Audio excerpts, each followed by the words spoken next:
Hello, everyone, and welcome to Woo Woo. Today's guest is none other than Phoenix Aurelius, owner of Phoenix Aurelius Research Academy.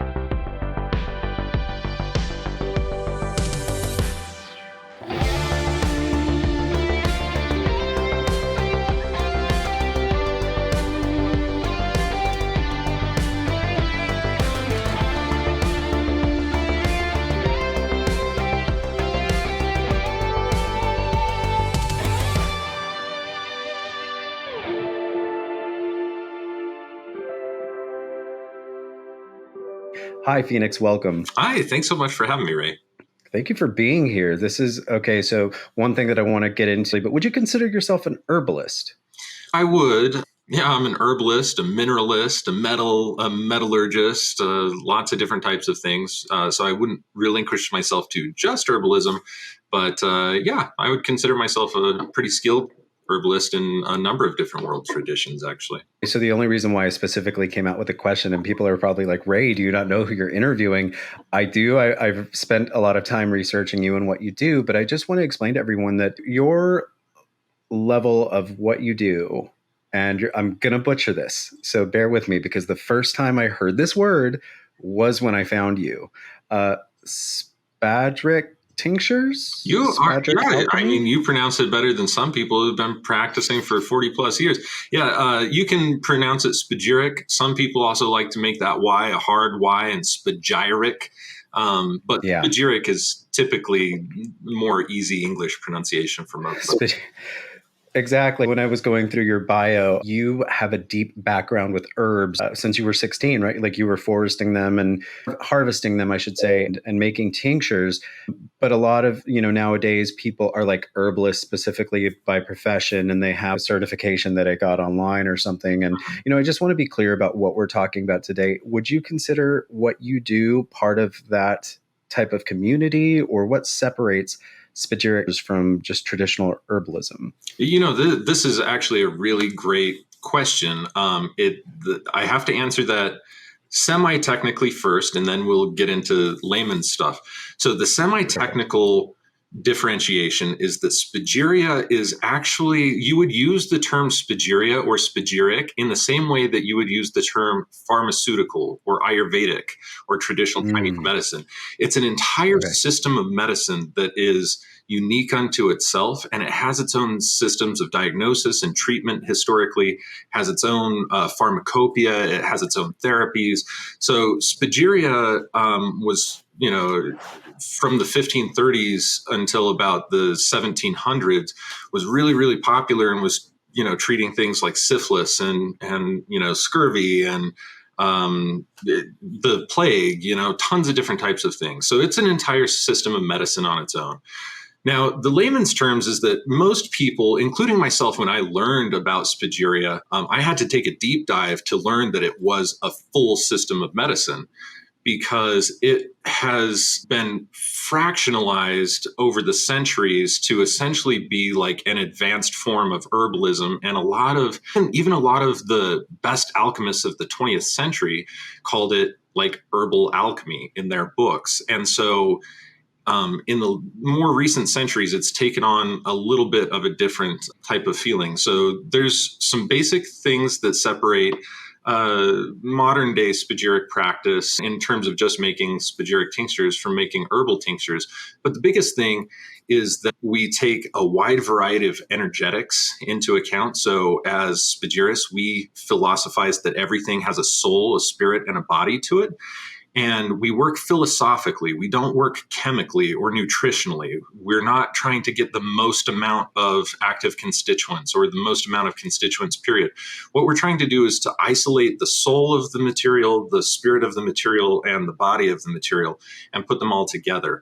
And from a practical perspective, I guess what I could say is that herbalism and herbalist tinctures today typically don't use extremely high proof alcohol for most of their work, whereas as Spagyrists, we have to, because pure spirit is 95 to 100% alcohol. That's pure. You go to the liquor store and you buy distilled spirits. That's where it comes from. That's the spirit of the herb, right? So We use very, very high percentage of alcohol because we're trying to work with a pure spirit. And the other thing is that once we extract our herbs, the herbalists call that a mark. They typically throw away their spent herbs. And really, once our herbs are tinctured, then that's where the work begins. There's a huge series of processes of burning that plant material down to a fine ash and then leaching all of the potassium carbonate and or potassium acetate minerals out of that ash, and then adding those back into the tincture in order to have what we would call iatrochemical reaction. And iatrochemistry, for those who aren't familiar, is just a fancy technical term for pharmaceutically active. In fact, pharmaceutical medicine stole every aspect of what they know from Spagyric medicine. But they started bastardizing it with synthesized chemicals as well as petroleum refuse. So, instead of getting, say, a bit of magnesium from an actual plant or potassium from an actual plant, they will get it as a result of waste from the petroleum mining industry. So, pharmaceutical medicine is just I like to think of it, maybe it's not a completely fair analysis, but I'd say it's completely bastardized Spagyrics. You know what? I believe that in so many different ways. And I think the soul and the spirit of any plant or organic matter, even inorganic matter, is kind of what I relate to as a shamanic practitioner and, somebody who works with spirit as a psychic medium. Like, spirit is the essence of everything, and it's almost in everything. And I think one of the things that I found most appealing to the process is the respect that's given to that. And I also saw that the lunar cycle is part of the formula, correct? Like, everything is based on not only what's happening on Earth, but what's happening in the heavens, right? Yeah, exactly. So the whole basis, because Spagyria was kind of born out of the alchemical tradition, when we go back to the very beginning, the very cornerstone of all alchemical or all Hermetic texts, we take a look at the Emerald Tablet of Hermes Trismegistus. And in that, he says, that which is above is as that which is below, and that which is below is as that which is above. And so, as these days, that's just shortened as above, so below. But what that means to us in the laboratory is that all of the things that we see, all of the plants, all of our organs, all of everything is really different combinations of these electromagnetic signatures that come to us from the stars and from the reflections of the planets, and they make their way here, and that's what kind of colors our experience and shapes different aspects of things. So, for instance, Carl Sagan always used to say, "We are star stuff." And Yeah. the way that we kind of think about that star stuff as alchemists or as Spagyrists, and especially the way I think of it, is that these particles from stars and from just space debris and stuff, eventually they make their way here, and we are composed of those explosions and the same material that all of those things were made out of. And the way that they condense and form themselves here on Earth is basically representative of the way that they are in the heavens. And so there have been longstanding traditions all over the world of people kind of thinking in this way and incorporating that into various different ideas of medicine and spiritual philosophies and, just different ways of applying it. For us, spirituality, psychology or psychoanalysis, psychological betterment, and physical work all get brought together inside of the laboratory for any alchemist especially, but a good Spagyrist has to have alchemy as a background in order to understand how to work as a basic prerequisite. So yeah, without going, without babbling. Well, and I'm going to make you babble a little bit more, because something that else that was one of the first times I've seen this word, and I wasn't quite sure what it was, but if you could explain to our audience, and I might butcher this too, Paracelicism? Paracelicism? Very close. I saw that in Paracelsianism.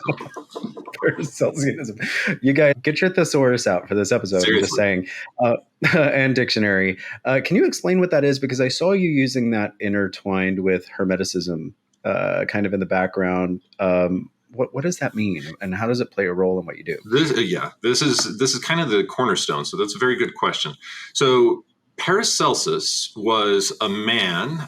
He gave himself that name, Paracelsus. His actual name was like Theophrastus Bombastus Philippus Aurelius von Hohenheim. So he had like this really huge name. It's no wonder he came up with a moniker for himself. But he was on the scene in the early 1500s. He was born in the late 1400s, 1490 something, and died in, I think, 1540s.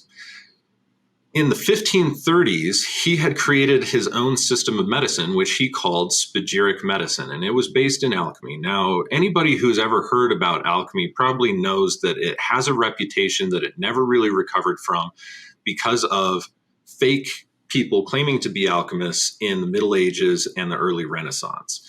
And there were a whole lot of charlatans who gave it a really bad name. And that's why I say its reputation hasn't really recovered, except for something like a buzzword, right? The alchemical quilt making or the alchemy of, insert your word here.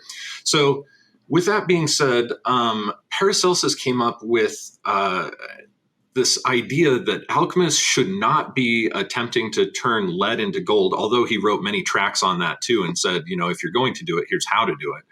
But he also said that shouldn't be our focus. Like we shouldn't be out there for riches. We shouldn't be out there. In fact, any earnest and honest practitioner who's practiced alchemy would only ever undertake that work in order to prove their mastery over the intimacies of nature to such a degree that he or she can be a steward with nature and meet nature eye to eye for the coevolution of all species.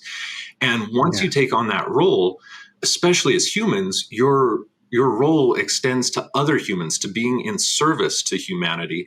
And by understanding how everything can be healed through that alchemical process and through the changing of materials, we also learn a lot about medicines and how to use the alchemical arts in order to make the most efficacious medicines possible. And so that was his whole stance, was stop making gold, start making medicines. And it wasn't wildly popular during his time because there were a lot of charlatans, of course, who were making plenty of money, a real killing off of these things. But it did catch on in the centuries after his death. And of course, he was a very radical type of figure and very outspoken as well.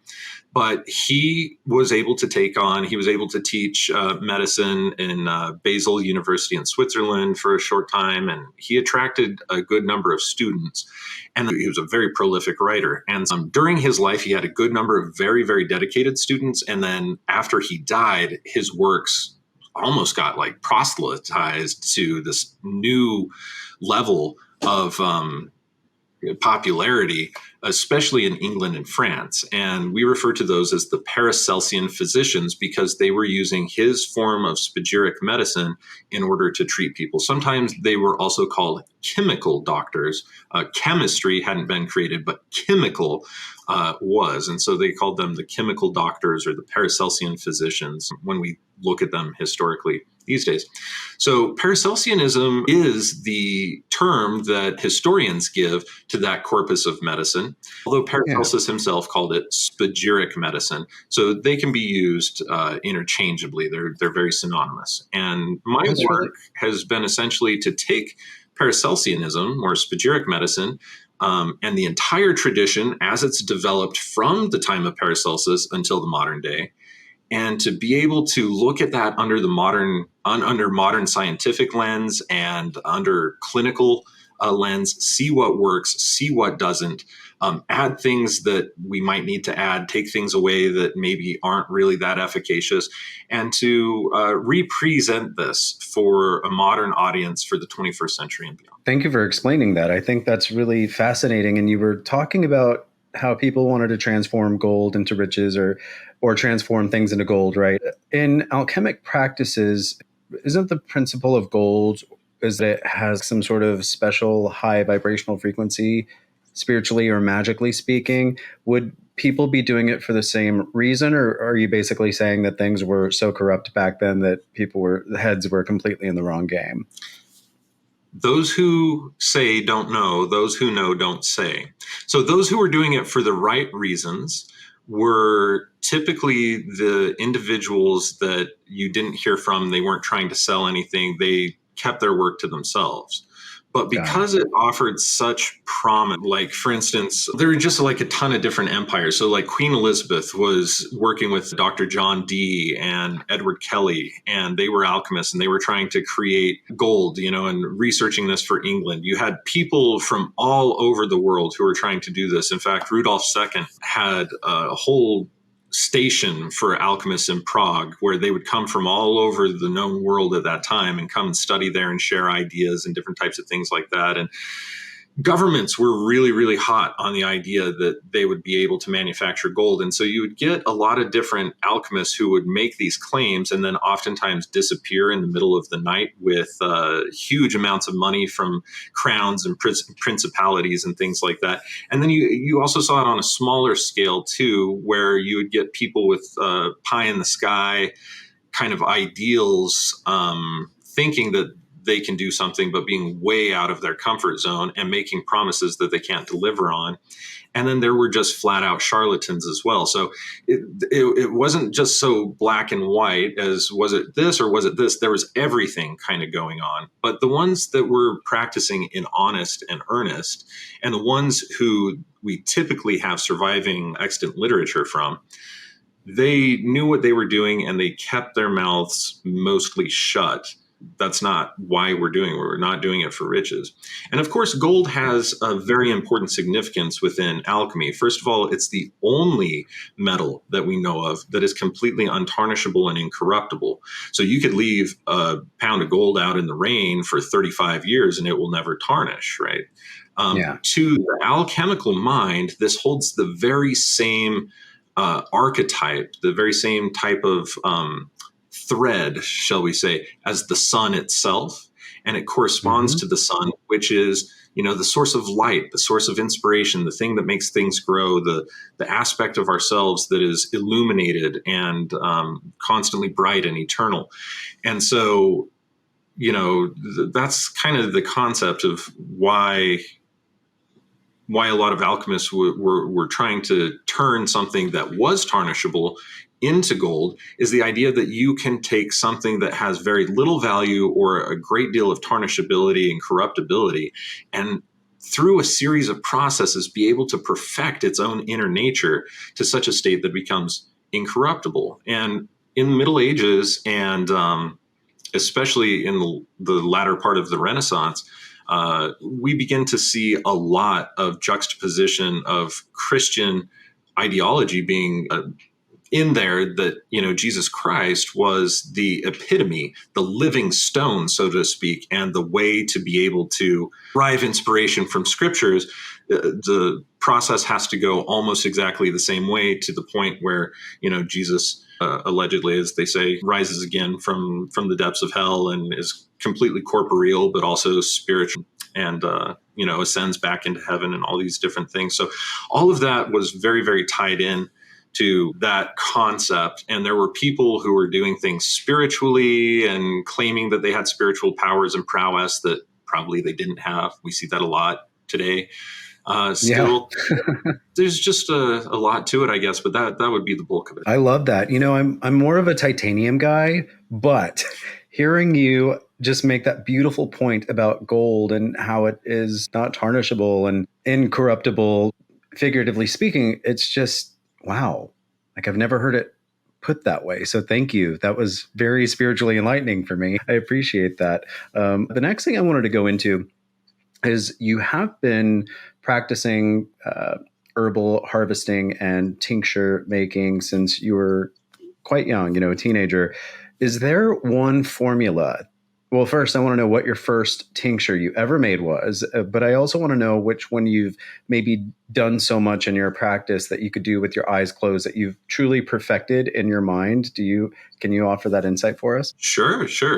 We'll go to the very first question, which was, what was the first herb that I worked with?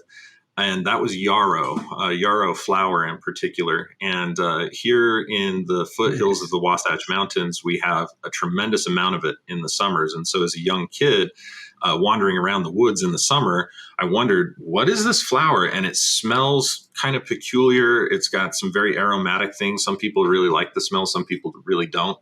And it's got these cool feathery leaves to it too that just kind of stand out in the environment. There's nothing else that really looks like yarrow does in my particular environment. And so it really stood out. So that was the first plant that I worked with.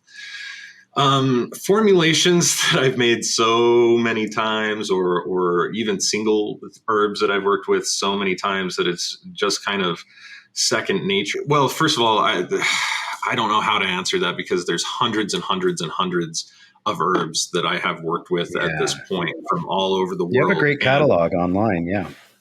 Thank you. Yeah, I'm trying to. I've been set back the last couple of weeks due to trying to get my calendar finished and a few other things, vitamin D related health challenges recently. But I am working really hard to have 500 unique individual herbs inside of the apothecary by the end of this year. And right now we are at 484. So I have 28 others here. And if I can just finish 16 of them, then we will be there by December 31st of 2023. So, keep your fingers crossed for me. That's always been a goal of mine. Like, can I build up a huge apothecary of, 500 different items? And, that's been almost like a 15-year goal of mine, and I'm about to achieve it. So it feels really good. That's awesome. But that being said, within Spagyria, individual tinctures abide by the same formula in a certain regard. It's not like you take the same amount of grams and you tincture that all the way across. So you need a different amount of biomass for every different herb that you work for in order to make it ideally effective. But the process is generally the same. And so the thing that I've made more than anything else, hands down, are Spagyric tinctures. And that's because they're actually relatively accessible. And I've also created a whole new modern standard for being able to do this for clinical practitioners in modern environment. And so, I think the last time I checked, I'm somewhere near 1,800 individual tinctures that I have made throughout the course of my 18 plus years of doing this professionally. Wow. Well, and you mentioned the blends and the certain amount that you would need in a formula to have an effectiveness. Do you ever run into a situation where something might counteract another ingredient, or how does that work? Because I would think, this is a layman here. I'm very inexperienced with this, but like, why not jam as much goodness as you can and like pow, have like the perfect super tincture? How does that work? Can you explain it for me? Yeah, so too bad it doesn't work like that, because that is the goal, right? That's the idea, is like, I want a little of this and a little of that and a little of this, and then it does all the things. Yeah. But herbs are exactly like people. And if we get 35 people that don't speak the same language or have the same color skin or same culture in a room together, some things might work all right with other things, and some things there might be a lot of tension, okay? And right, wrong, or indifferent, that's just kind of the way the world is. With that being said, plants have personalities, and that would be their characteristic of their soul.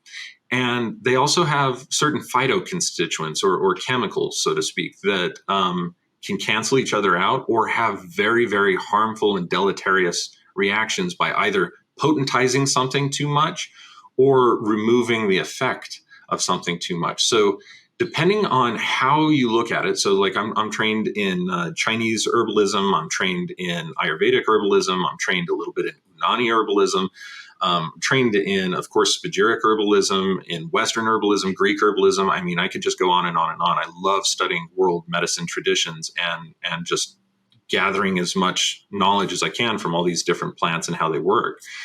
And what I can say definitively is that every different tradition has a different way of philosophizing about how to determine whether plants are going to work together or not. But when you use those traditions and don't kind of go outside of the bounds of it, when you use their pharmacopoeia or their materia medica and their herbs, they have it pretty well dialed in which ones will work and which ones won't work. Yeah. So that's that. But like, for instance, some herbs have a huge scope of what they can work on. Hibiscus, for instance, is a great diuretic. And so it works with the kidneys, of course, but it also works with the heart, and it helps to lower blood pressure and other things. And when you look at it from like a modern medical perspective, there are various hormones like angiotensin, for instance, that you can see that that herb has a certain affinity for that particular hormone, or for that particular system of the body. So angiotensin, you might know this from COVID, ACE2, the gene that is disrupted by COVID-19, allegedly. They Yeah. like to say that. Well, the vaccine as well, correct? Was it affected by the vaccine since that had? I feel like a lot of people were having heart issues and inflammation after vaccination. That's exactly right. Now, basically, the angiotensin system inside of the body starts with the lungs, but it also interfaces with the kidneys, the gallbladder, to a smaller degree, the liver, the spleen, the heart, and the vascular system. So, if you can find an herb that is what we would call like an ACE inhibitor, an angiotensin converting enzyme inhibitor, like Oregon grape is one of those, for instance. Turmeric is also one of those. There's a good number of different ACE inhibitors that are very, very common. And then you can make an impact actually on all of those organs and all of those systems. Whereas other herbs just have an affinity for one part of the body, say maybe removing toxins from the blood, as in the case of Mangista, which is part of Ayurvedic Pharmacopeia, or nutrientizing the system or the blood, like nettle or horsetail. Okay, so we just have to be really careful when we start combining herbs, because if you trigger too many things to happen at the same time, your body has to be able to process all of that. And anything that is provided in excess in the body is a toxin. That is the technical definition of a toxin, is just anything that is provided in excess. So if there's too much going on, now you have a toxin instead of a medicine. Thank you. Thank you for explaining that. That's very beautifully put. Probably one of the best ways I love the way you word stuff. I do kind of want to go, you're talking about toxins, and I particularly work with a lot of Blue Lotus. I incorporate it into some of my meditation and whenever I have to do psychic mediumship work. And I've noticed that it is labeled as a toxin. It's also been labeled as a psychedelic. How does that work for you? And how does that work with tincturizing or creating a formula using that compound that's not disrupted, through storage or time, like the potency? Sure, yeah. If you want to. I mean, I know psychedelics is a dicey topic, and by any means we can not. Nah. If we want to have a deeper conversation, yeah, I'm happy to, and we don't have to share that. No, with the public, I'm cool as a cucumber talking about this. So, with that being said, hallucinogens have played a very phenomenal role inside of my own spiritual development. In fact, kind of part of what got me into working with herbs was working with cannabis and also working with psychedelic mushrooms.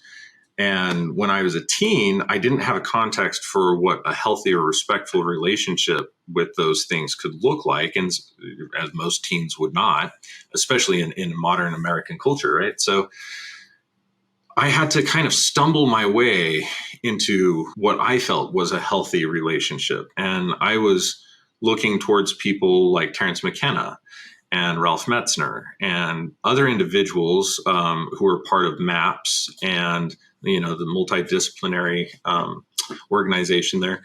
So I would take a look into these types of things. And I also had a very, very strong affinity for various forms of shamanism ever since I was very, very young. I think as I was 16, I picked up a book. I think her name was Dr. Jeannie Graham Scott, and she has a book called On Becoming a Shaman or On Shamanism or something like that. It's been many years since I've read it. It's on my shelf back there, though.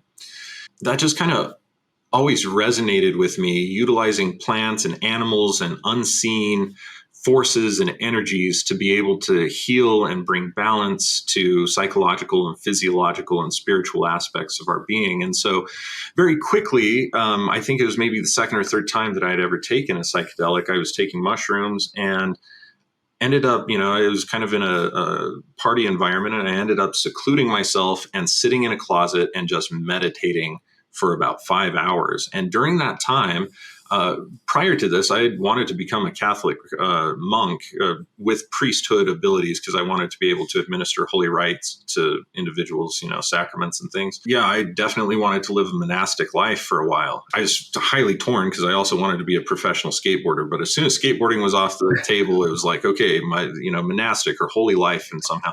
But I had this psychedelic experience. Yeah, had this psychedelic experience, and what I perceived to be God at the time, basically, I was like, okay, what is it with all these divine mysteries? Like, I understand that maybe your common person can't understand these things, but every time that we get to a crucial juncture of it can't be explained very well, or we're starting to dive away from logic, a tail dive, nosedive even, it's just a divine mystery. I was like, I'm going to devote my entire life to you. So, help me to understand this one. At least give me something to chew on. Okay. Like, even if I can't get it, that's fine, but give me something to chew on. But the answer I got back was, you're looking in all the wrong areas and perceiving all the wrong ways. You need to just understand and look at energy. So, much to the chagrin of our Monsignor, Monsignor Bonnell was his name at St. Rose of Lima Catholic Church, because here I was already in the pre-seminary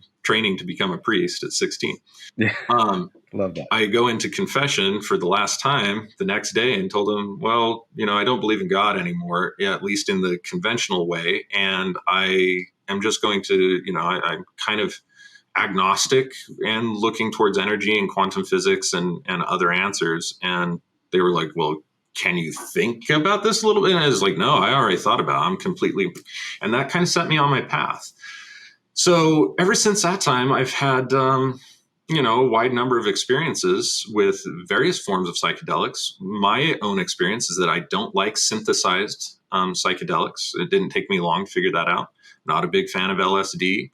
Not a big fan of MDMA or MDA. I'm not a big fan of any of those things personally. They don't sit very well with me and didn't provide the types of connection to the divine I was looking for.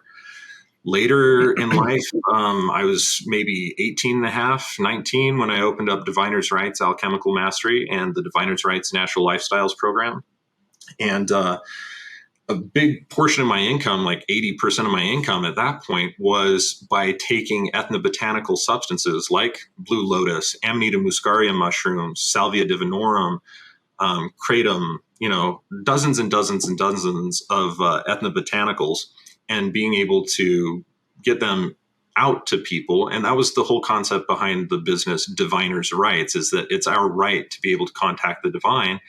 And where can you go for these things? There were a few obscure places back then. I mean, this was pretty early days of the internet, 2003, 2004, 2005. And e-commerce was not that huge of a thing, and people weren't looking for these types of substances. So my goal was to be able to purvey them to tattoo shops and smoke shops and head shops and, different types of things like that, where there was a lot of crossover. And that eventually got me into working with ayahuasca and working with more, shall we say, heavy hitting hallucinogens. And eventually going to Peru in 2014 for 40 days. I got hired to go and teach Corriente Amazonian herbals and Aubrey Baumdott in particular how to be able to perform Spagyric Pharmacopeia on Amazonian herbs. And she and her husband run the Yacumaman Sanctuary of Integral Shamanism out there. And so Dionisio, her husband, had been working with ayahuasca for, I think, 30 plus years at that point as an ayahuasquero. And so I got to work with it in ceremonial environments and got to go and visit, local, the Lamas tribe, the Lamistas, what they call them. I got to see their different types of vegetalismo and got to see curanderismo and lots of different types of energetic and herbal practices using these kinds of shamanic things, and sometimes incorporating psychedelics into it. Tobacco is a big one. There's tabaqueros out there that, they just basically puff on huge bowls of mapacho and blow the smoke over you and you get healed. It's really, I've seen this with my own eyes. It's a very, very fascinating tradition. They're working with the spirit of the mapacho. So, I've had so many different experiences. And in 2017, Stefan Hoffman, most of you may know or have used of Stefan Hoffman's technologies because he was a part of a ton of different startups, but he worked for Jessica Alba's Honest Beauty at the time. And he was the guy who developed the first facial tracking app to be able to put different makeup and things like that on you. So you could try your eyeshadow and try, blush and mascara and all these things. It would facially map and then put those colors and those tones on you so that you could try it digitally before you buy it.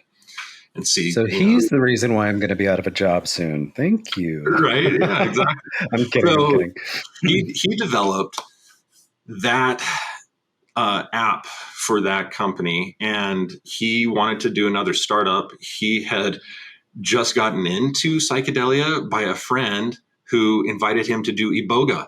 That was his first psychedelic experience. So he does iboga for the very first time and then starts working with ayahuasca and other things. And it just completely blew him wide open. He became very open and very passionate and enthusiastic. And he contacted me and said, can you make Spagyric tinctures of capi vine, of ayahuasca vine? I said, of course I can. I've done it plenty of times.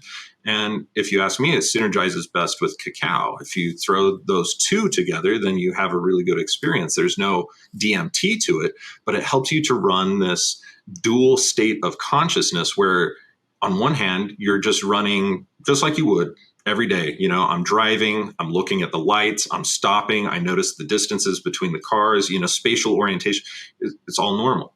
But then you have this deep spiritual reel that is going at the same time, so that as you're doing that, you're having these profound downloads, but it's easily incorporated because you don't have any marinero, right? You don't have any of the seasickness or any of that like kind of disorientation from the chemical effects of the psychedelics.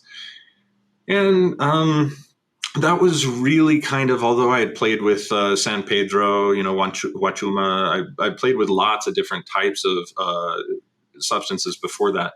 That was really where people began to know my work as a psychedelic Spagyrist for a while. And we were wildly, wildly popular. We had a huge awesome alchemy lab and an elixir bar where I would make different tonics and stuff for people, like health food beverages, mocktails, basically, of all different sorts, and then serve our Spagyrics in there. And that business was called Niyama. And that's kind of where I get a lot of hits these days of people who will be like, oh, I know you. You're the guy who works with hallucinogens. It's like, well, I have. Yes, and that's not the entire scope of my work, but yeah, absolutely. And now these days with hallucinogens, I take a much more conservative approach, but it's only because of the path that I've already walked with these things. And after a certain time, it's like going to school. If you stay in the fourth grade and you're constantly working with your fourth grade teacher and you're 35, it's time to reevaluate your life, I think. So, not to say that certain medicines don't have an affinity for certain people. It's just that for me, I was able to gather a lot of what I needed, be able to develop an ally. I can go back there. I can go visit. I can say hi if I need the reminder of the lessons or if I just want to visit. But to me, I find that these days more people are getting distracted by a lot of the psychedelics than they are actually opening themselves up. And that's because it blows the astral circuitry, the subtle energetic astral circuits, wide open. And if you do that too often or too frequently or with too much intensity, then that oftentimes has very, very negative connotations on the physical body and on the mental bodies and other things like that. And I see a big problem with that these days. So as much as I honor and revere psychedelics, and I honor and revere that people are having experiences and becoming open and having spiritual awakenings through that mechanism, that means, these days I tend to take more of the stance that Maharishi Mahesh Yogi took with the Beatles. Takes acid, and they say, "Oh, how'd you like that?" And he says, "Oh, very good. Have you tried meditation?" you know. So you bring in an excellent point. That's everything in moderation, basically, right? Just be mindful of the body and the plant spirit, and the education. So that being said, you're teaching people how to do this, correct? You have a research institute and academy. Can you tell us more about that? Like, what's that like? Can you give us a walk in, like, do you do like week-long, month-long, year-long programs or workshops, weekends? Well, in the past, I definitely did. These days, there are a wide number of different teachers available. And what I teach is so next level compared to what you're going to get from most other folks. The difficulty and the level of involvement that I teach at is a barrier for a lot of people. They want a little bit of this, but they don't want to go as deep as what I want to teach. So I'm very privileged these days because there's a lot of people out there that can teach those lower levels, so that I'm not kind of like the one guy to teach it all, whether I want to be engaging at that level or not. So yeah, what I do have is I have online classes and courses. And again, you're going to find that my work is significantly more expensive than a lot of the other individuals that will be able to teach you this work, because I have painstakingly performed hundreds and hundreds and hundreds of split tests for every single item that I have worked with. And I found the very best ways of working with it, how to do it. I've created very strict standards that will meet up to FDA guidelines and be able to get people to produce things in professional environments. So the majority of people that tend to work with me these days are usually like dentists, naturopaths, chiropractors, MDs, physicians assistants, really kind of more professionally oriented folks. And they want to learn from me because I am teaching and offering my work at that level with an enormous clinical background and tons of data to show behind it. Most of my peers and contemporaries are approaching it more like another aspect of herbalism or something to add into your herbalist practice, which I think is great. And it's accessible for most people. It's just my level of involvement goes several steps deeper. Yeah. So with that being said, I do have an online program to teach people how to make the very beginning items of Spagyric Pharmacopeia, which are called Spagyric Tinctures. We also have Spagyric Essences, circumscindo, which circumscindo is a Latin word that means to denude or to like undress. Also, how to make Spagyric elixirs. So you learn to make those 3 items of Spagyric Pharmacopeia just in one class. It should take somebody about 40 hours or maybe a little bit more of actual class time. And then it can create, many, many weeks, depending on how fast you want to move or how deeply you can move. So is it self-paced or is it live? Yeah, it's definitely self-paced. It's basically the most thorough teachable program that you could ever imagine. I have the platform on Teachable, and it goes down lesson by lesson by lesson by lesson, and it's extremely detailed. I have tons of extremely detailed text. I have tons of extremely detailed video. There's, like a lecture component to it so that you understand the theory of it. And then there are very clear, high quality HD videos showing the actual processes, and then accompanying texts and historical texts even, so that you can go back and see where I'm getting that material and why and how and so on and so forth. Tons and tons of extras that you would probably not be able to find otherwise. In fact, like digital formats of the Philosophers of Nature materials of Spagyrics 1 and 2 is included inside of that class. There's just so many things. So people who really want to have a firm professional background in how to make these things, that is kind of the way that I suggest people to do it if they can't come and study with me. I still do some like intensive type of things. We call them immersion programs, immersion study programs. And you come here for usually like 1 to 4 days at a time. If you're really, really intense, you can come and study here for an entire week at a time. But we're working about 14 hours a day in the lab from sun up till well after sundown, usually, at least depending on the time of year. Summer is a little hard to get from sun up to sundown, but the rest of the seasons, yeah, absolutely. And we are just working here in the lab, producing various items of pharmacopoeia, usually 5 or 6 different styles of pharmacopoeia. So Spagyric Tinctures, Spagyric Philosophic Essences, Spagyric Essences per destillatio, Spagyric Essences per circumscindo, Spagyric Magistries, Spagyric Stones, just all these different items of pharmacopoeia that are very, very advanced. And I show people how to be able to create those in a very professional environment in a way that you will not mess up if you follow what you learned. And a big thing that differentiates my work from a lot of others too is that in order to make this applicable to, and practicable and scalable for the medical profession, I have also standardized every little bit of labware. So the things that you see me using, I can show you where to buy those, why to buy those, what sizes you need, et cetera, et cetera. And it's so that when you go home, you're using the exact same things in your laboratory that you learned on in my laboratory. So everything that I have done is all about creating standards for the education for the 21st century and beyond, so that it's scalable and it's repeatable. Because I don't want my experience to be just one practitioner, one brilliant dude who did some cool things. I want people to know what I did and my philosophy and how to carry that on and practice it well into the future.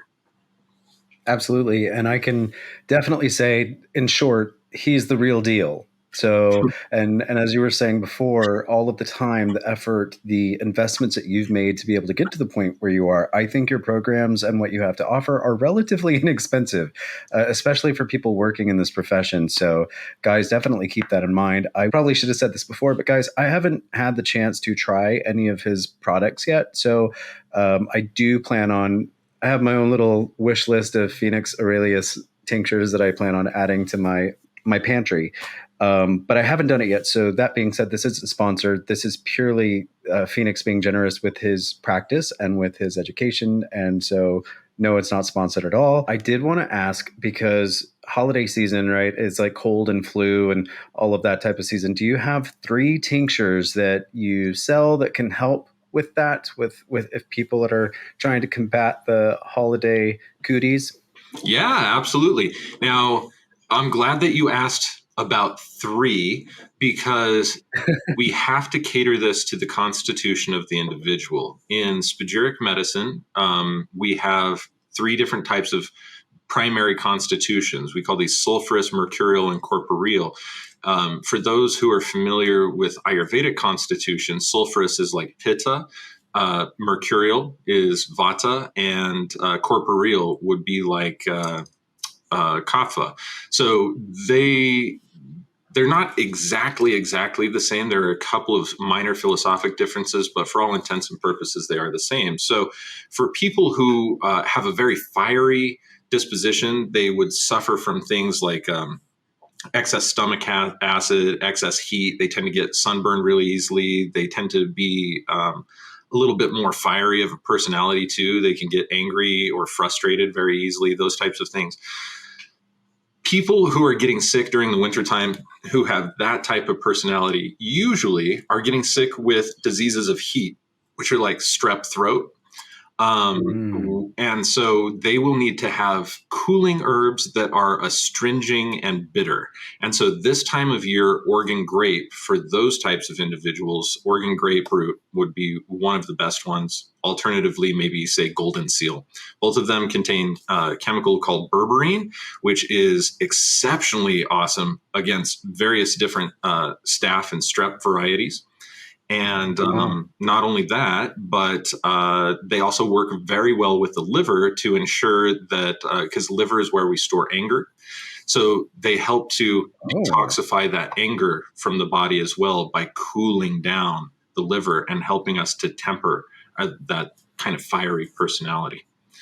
Yeah, I also hear berberine talked about a lot for homeopathic treatments for people that have blood sugar regulations, Absolutely. which also doesn't that happen in the liver as well? Well, it Or through the blood? happens, yes, it starts in the liver because sugars and fats get processed inside of the liver, and then it sends a signal to the pancreas. And that's where insulin will kick in. So when we're talking Got it. about blood sugar, there's really three other organs besides the pancreas that are in there. It's liver, gallbladder, and spleen. All three Mm. of those organs kind of work in tandem. So yeah, but you're absolutely right. So berberine has a lot of really great benefits, but again, just for the fiery people, especially in the winter. In summertime, that's a different story because it's already hot out. More people have a proclivity to be hot. So if you have strep in summertime, I can't say it's ubiquitously used, but more safely used. This time of year, maybe not where you're at in LA, but for the rest of us, it's cold. You in Florida Yeah. get it easy. It's like 37 degrees outside here. So, Yeah. Wow. with that being said, if you take a bitter herb, bitter is cooling and drying. And this season is already very cool and dry, late fall and early spring. So, for the other types, they get cold too easy. So, those types of bitter medicines are probably not good for them.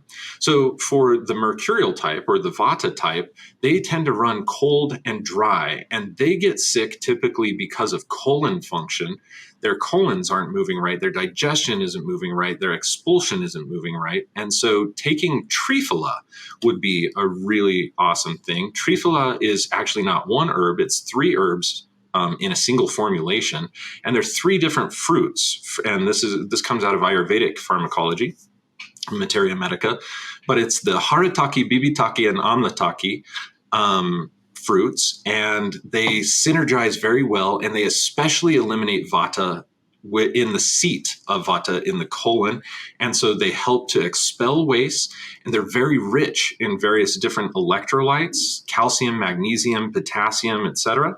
And they help to bring balance to the entire digestive system, and they bring a little bit of warmth and balance to them, and moisture as well.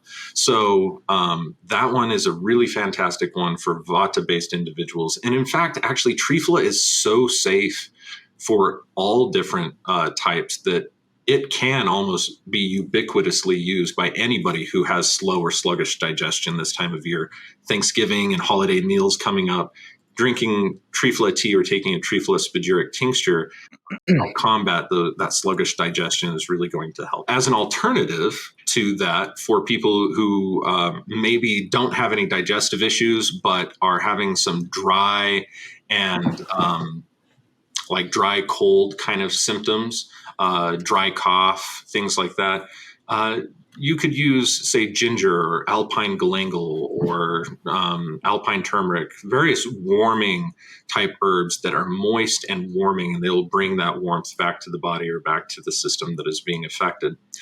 And then the last type are kapha people or corporeal people, is what we'd call them in Spagyric medicine. And they tend to be cold and wet or cold and damp. And so what they need to have are astringents in order to get rid of the dampness. And they need to have things that are warm or hot even in order to combat that congestion. And so we do have some very intensely spicy things here to be able to burn the cold out. Like, for instance, I have all of the world's spiciest chili peppers here. We have ghost pepper, we have 7-pot brain strain, various different scorpion peppers, red lanterns, Thai chilies, ghost. I mean, every different type of spicy chili, we have those available in my apothecary. And so kapha people could use those because they break up congestion, they dry out the dampness, and they warm up the system massively. So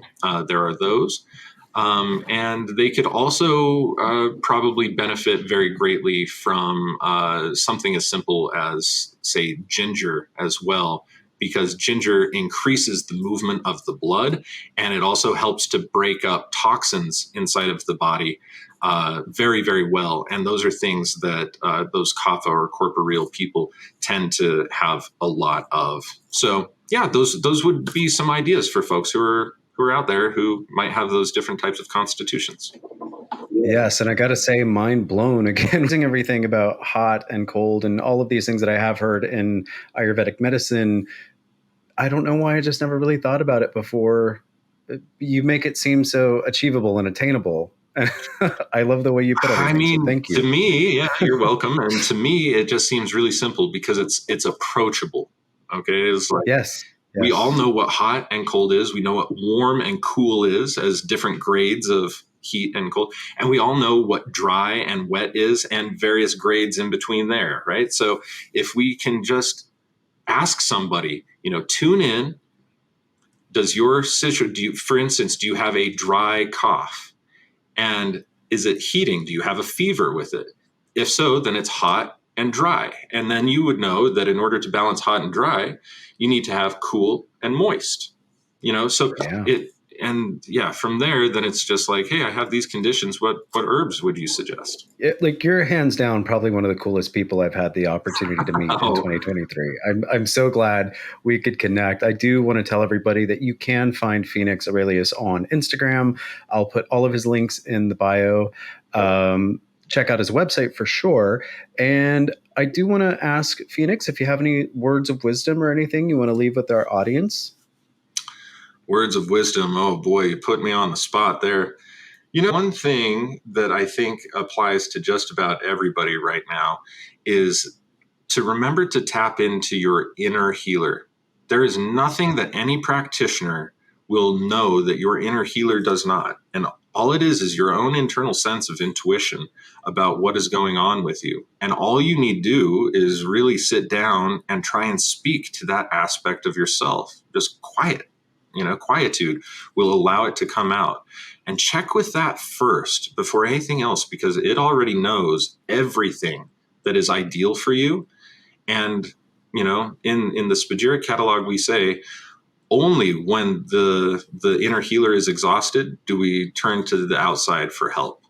And if you do that, you can have a great deal of medical and wellness sovereignty in this present time, which I think is being valued by more and more people. So, absolutely. Thank you for that. And you're absolutely right. We have to, I feel that we as humans in a very convenient day and age need to have more accountability for our health, Yeah. And not only just the physicality of it, but spiritually and our mindset.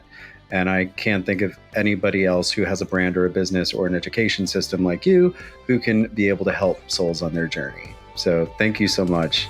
If you enjoyed today's episode, please consider liking, subscribing, or following. And if you want to find out more about today's guest, check out the description box. Until next time, Woo family.